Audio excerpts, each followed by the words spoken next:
পশ্চিমবঙ্গের নির্বাচনী লড়াইয়ে তৃণমূল কংগ্রেসের আগেই প্রার্থী তালিকা ঘোষণা করেছে প্রধান বিরোধী দল বিজেপি। একই পথে হেঁটেছে বামপন্থী দল সিপিআইএমও, যদিও কেউ এখনো 294 আসনের পূর্ণাঙ্গ তালিকা প্রকাশ করেনি। বিজেপি প্রথম দফায় 144 আসনে প্রার্থী ঘোষণা করেছে, আর বামেরা দিয়েছে 192 আসনের তালিকা। প্রার্থী তালিকায় বড় চমক এনে দিয়েছে বিজেপি। মুখ্যমন্ত্রী মমতা বন্দ্যোপাধ্যায়ের আসন ভবানীপুরে দলটির প্রার্থী করেছে বিরোধী দলনেতা শুভেন্দু অধিকারীকে। নন্দীগ্রামে মমতাকে হারিয়ে আলোচনায় আসা এই নেতা এবার ভবানীপুরের পাশাপাশি নন্দীগ্রাম থেকেও নির্বাচনে লড়বেন। ভবানীপুর শ্রী শুভেন্দু অধিকারী, রাসবিহারী পদ্মভূষণ ডক্টর শ্রী স্বপন দাশগুপ্ত। 2011 সাল থেকে পশ্চিমবঙ্গে ক্ষমতায় রয়েছে তৃণমূল কংগ্রেস।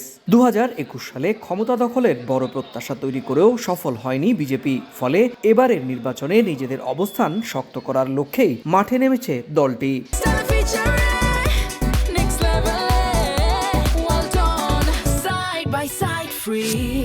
আমাদের অস্তিত্বের লড়াইয়ের যে বিধানসভার ভোট, বিজেপির তরফ থেকে যে প্রার্থীর নাম বেরিয়েছে তাদের সবাইকে আমি গৈরিক অভিনন্দন জানাই।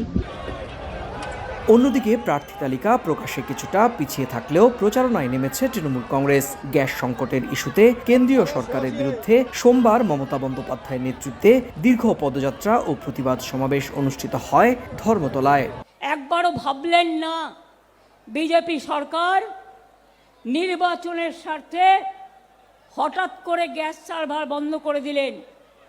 ভাবছেনটা কি দেশটা কি মগের মুলুক? এদিকে নির্বাচনের তারিখ ঘোষণার কয়েক ঘন্টার মধ্যেই রাজ্য প্রশাসনে বড় রদবদল করেছে নির্বাচন কমিশন। প্রশাসনের নিরপেক্ষতা নিশ্চিত করতে মুখ্য সচিব, স্বরাষ্ট্র সচিব ও কলকাতার পুলিশ কমিশনার সহ অর্ধশতাধিক পদে পরিবর্তন আনা হয়েছে। পশ্চিমবঙ্গে আগামী 23 ও 29 এপ্রিল ভোট, ফল ঘোষণা হবে 4 মে। সুব্রত আচার্য, সময় সংবাদ, কলকাতা।